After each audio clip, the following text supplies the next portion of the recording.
제가 맨날 유튜브 약간 데일리 브이로그 이런 것만 해가지고 조금 널싱과 관련된 거는 별로 못 남긴 것 같아요. 그래서 학교 다닐 때 유튜브를 안 했어가지고 그래서 지금 이제 곧 인턴 끝나니까 끝나기 전에 좀 생생할 때 남길 수 있는 거 있으면 남겨볼까 해가지고 오늘은 일단 가장 중요하기도 하고 학생으로서 어떻게 보면은 좀 도움 되기도 한다고 생각해요. 저는 핸드오버를 그래서 어떻게 하는지 남겨볼까 하는데요.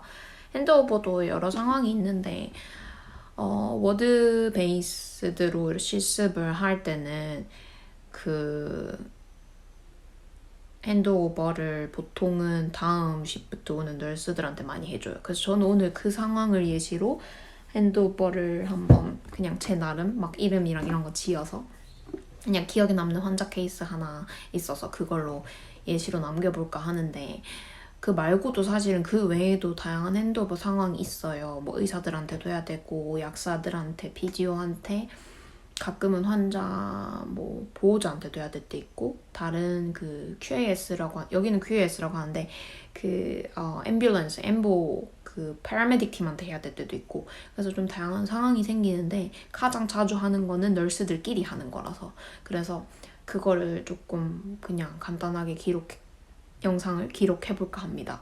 저도 엄청 잘하진 않는데 저는 약간 첫 병원 실습을 신장투석실로 가가지고 그 이후 실습 때부터는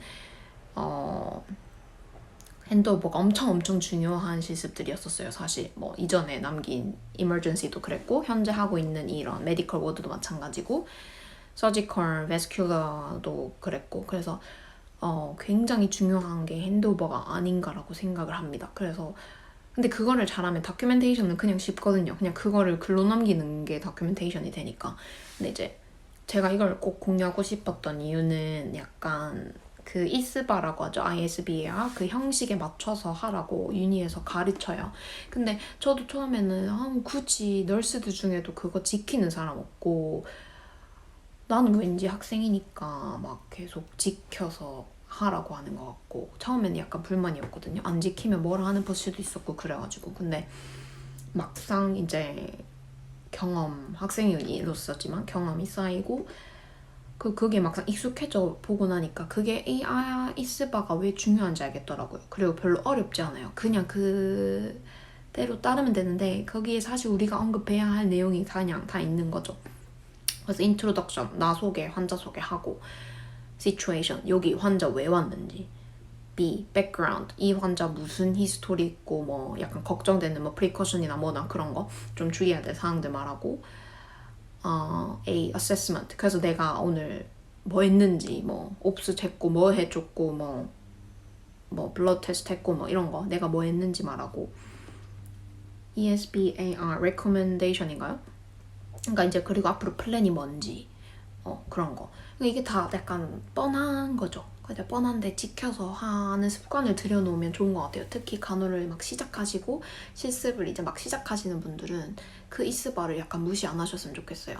그리고 그렇게 했을 때 내가 학생으로서 내가 다른 널스한테 환자가 갑자기 뭐 아프다고 약 달래 그냥 무작정 가서 내 환자가 아프다고 약 달래 이렇게 하면 내 버디 널스도 솔직히 뭐 약간 그래 줄게 이렇게 한다기보다 내가 별로 학생으로서 안 멋있잖아요? 아닌가?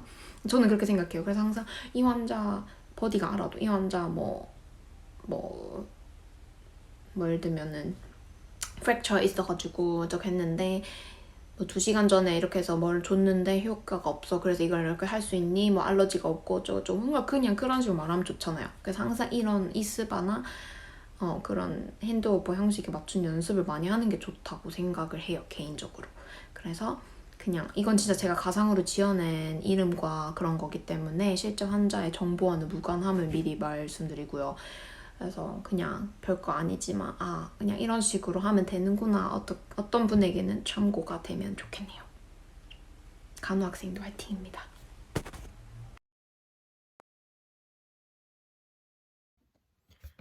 Hi James, these are the afternoon nurses who's gonna look after you this hour. I'm about to hand over you to nurses. Is that okay? Right guys, this is James, 82 years old male under Dr. Stevenson. So the James presented after witness fall at home, witnessed by the wife, and which caused multiple skin tears on bilateral arms and massive bruises around on his face, obviously, and the rami fracture. All the scans and the pain management has been on control. The James has a history of AF, HTN, and twice of cabbage done 2 years ago, and which has been on control well, like on a good control with all the medications and the follow-ups for the last 2 years. And he also has a history of like end stage of kidney failure. Regarding the history, he has this genetic disorder called myelodysplastic syndrome. It's about his blood cells like not really forming well, so he has a trouble with the blood cells formation. So he has these histories, and he's on a contact precaution regarding the ISBARE. And so James with me during the shift, QS has been 0, denied any pain on fracture areas, but James complained of nausea pre-breakfast, so we gave 5 milligrams of ondansetron and was with good effect. And all the other meds given per chart, no other problems with those medications given this morning. His on daily weight has been completed, and we continued fluid balance chart. And the IDC in situ and draining well, nil blood noted during the shift. And he's been tolerating food and fluid very well. Bowels opened twice this morning, but not the loose one. So like this frequent opening is kind of normal for the patient, as patient stated, and also the records say that too.